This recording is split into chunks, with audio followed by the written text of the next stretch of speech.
Hi hello friends. ഇന്നുണ്ടല്ലോ എൻ്റെ ഒരു ഫ്രണ്ടിൻ്റെ അനിയത്തിൻ്റെ കല്യാണമാണ്. അതിന് ഞങ്ങളെല്ലാവരും റെഡി ആയിട്ടുണ്ട് കേട്ടോ. റയാനൊക്കെ മേക്കപ്പ് ഇതുവരെ കഴിഞ്ഞില്ല, ഓൾറെഡി ഒരു മേക്കപ്പ് കഴിഞ്ഞാണ്. എൻ്റെ സൗണ്ടിന് ഇച്ചിരി പ്രശ്നമുണ്ട് കേട്ടോ. 2 ദിവസമായിട്ട് തൊണ്ടവേദനയായിരുന്നു, അതുകൊണ്ട് സൗണ്ട് ഇല്ലായിരുന്നു. ഇപ്പോൾ ഇച്ചിരി വന്നു തുടങ്ങിയപ്പോൾ ഞാൻ സംസാരിച്ച് തുടങ്ങിയതാണ്. സംഭവം ഞാൻ SNM VHS വണ്ണപ്പുറത്താണ് പഠിച്ചത്. അവിടെ ഞങ്ങളൊക്കെ അത്ലറ്റിക്സിലൊക്കെ സജീവമായിരുന്നു കേട്ടോ. അപ്പോൾ അതിൽ ഞങ്ങൾ 2-3 പെൺകുട്ടി സീനിയർ ഗേൾസിൽ ഏകദേശം 4-5 പെൺകുട്ടികളായിരുന്നു ഉണ്ടായിരുന്നത്. ഒരാളാണ് ഞാൻ. അപ്പോൾ പിന്നെ ഉണ്ടായിരുന്ന ഒരു 5-6 ബോയ്സാണ്, സീനിയർ ബോയ്സ്.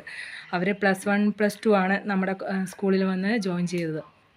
അപ്പോൾ അതിലൊരാളുടെ എബിൻ പോൾ ആളുടെ അനിയത്തീൻ്റെ ഇന്ന് മനസ്സമ്മതമാണ്. അപ്പോൾ അതിന് പോകാൻ വേണ്ടിയിട്ടാട്ടോ. അപ്പം ഞങ്ങൾ ഇന്ന് 5 പേരെ കാണാൻ പറ്റും എന്നുള്ളൊരു പ്രതീക്ഷയോട് കൂടി പോവുകയാണ്. അവനെന്തായാലും എല്ലാവരെയും വിളിച്ചിട്ടുണ്ടാവും. അപ്പോൾ ഇന്ന് അവരെ കാണണം. അതിൻ്റെ ഒരു എക്സൈറ്റ്മെൻ്റ് ഉണ്ട്.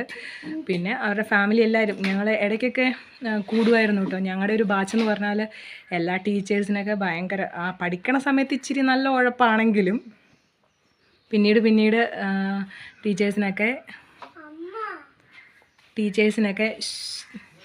ടീച്ചേഴ്സിനൊക്കെ ഭയങ്കര താല്പര്യമായിരുന്നു ഞങ്ങളോട്.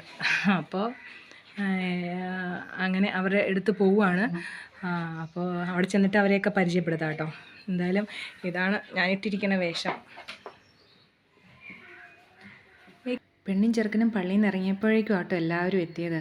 അതുകൊണ്ട് തന്നെ കണ്ടതിൻ്റെ എക്സൈറ്റ്മെൻറ്റിൽ എനിക്ക് വീഡിയോസ് ഒന്നും എടുക്കാൻ പറ്റിയില്ല. ഇത് 5 സീനിയർ ബോയ്സിൽ ഒരാളാട്ടോ, ബോബു ആൻ്റണി. പിന്നെ അതിൻ്റെ തൊട്ട് പുറകിലായി നിൽക്കുന്നത് ബിനു ദേവസ്യ. ഇത് ജൂനിയർ ബോയ്സ് ആയിരുന്നു കേട്ടോ. കല്യാണി എന്നാണ് ഞങ്ങൾ വിളിക്കുന്നത്, ശരിക്കും പേര് ബിബിൻ എന്നാണ്. പിന്നെ ഞാൻ അവർ പറഞ്ഞ് പേടിപ്പിച്ചു കേട്ടോ ഇതൊക്കെ ലൈവാണെന്നുള്ളത്. അതിനിടയിൽ ചേട്ടായിയുടെ മേക്കപ്പൊക്കെ ഒന്ന് ശരിയാക്കുവോട്ടെ എൻ്റെ പേഴ്സ് എടുത്തിട്ട്.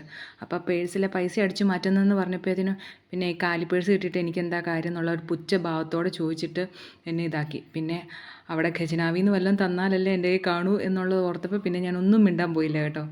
പിന്നെ ഇത് കണ്ടോ, ഓഡിറ്റോറിയത്തിലൊക്കെ ആണെങ്കിലും പ്രോഗ്രാം ഒക്കെ കഴിഞ്ഞിട്ട് എല്ലാവരും ഓഡിറ്റോറിയത്തിലോട്ട് പോവാണ് ഫുഡ് കഴിക്കാൻ വേണ്ടിയിട്ട്. അപ്പോൾ എല്ലാവരെയും ഫുഡ് കഴിച്ചിട്ട് കാണാമെന്ന് പിന്നെ വിചാരിച്ചു. അങ്ങനെ എല്ലാവരെയും കണ്ടുമുട്ടി എല്ലാവരും ഫുഡൊക്കെ കഴിച്ച് ഞങ്ങളെല്ലാവരും ഒരുമിച്ചാണ് കേട്ടോ ഇരുന്നേ. അല്ലെങ്കിൽ ഞങ്ങൾ ഫുഡ് കഴിക്കുന്ന സമയമാകുമ്പോൾ എല്ലാവരും ഒന്നിച്ചെത്തും, അതിപ്പോൾ ഏത് വഴിയാണെങ്കിലും. അങ്ങനെ എല്ലാവരെയും പിടിച്ചിരുത്തിയിട്ട് എന്നാൽ പിന്നെ ഒരു വീഡിയോ എടുത്തേക്കാമെന്ന് വിചാരിച്ച് എടുത്തു. എല്ലാവരോടും ലൈവാന്ന് പറഞ്ഞ് പേടിപ്പിച്ചേക്കുമായിരുന്നേ. പിന്നെ കുട്ടീസ് എപ്പോഴും അതെ, ഞങ്ങൾ കൂടുന്ന ആ ഒരു സമയത്ത് അവരെല്ലാവരും അവരുടെ അത്രയും ദിവസത്തെ കാലയളവിന് ശേഷം ഒന്നിക്കുന്ന ഒരു സന്തോഷവും അവരെല്ലാവരും ഒത്തുചേർന്നുള്ള കളികളും ഒക്കെ ആയിട്ട് നടന്നു. പിന്നെ ഇത് കണ്ടില്ല, ഒരാൾ ഒളിച്ചു പോയിരുന്ന് ഐസ്ക്രീം ഒക്കെ കഴിക്കണേ.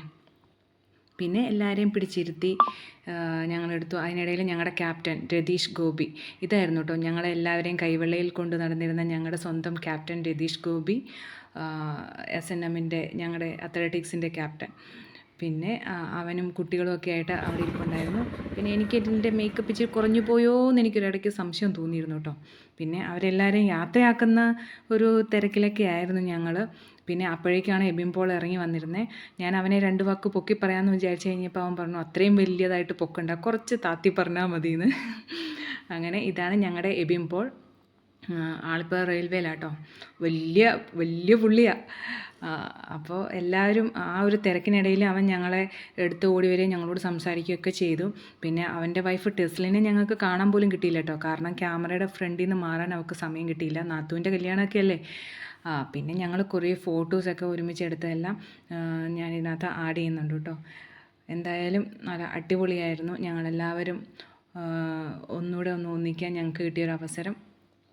ഞങ്ങളെല്ലാവരും ഫോട്ടോയൊക്കെ എടുത്ത് എല്ലാവർക്കും ഹൈ ബൈ പറഞ്ഞ് ഞങ്ങൾ പതിയെ പിരിഞ്ഞു കേട്ടോ.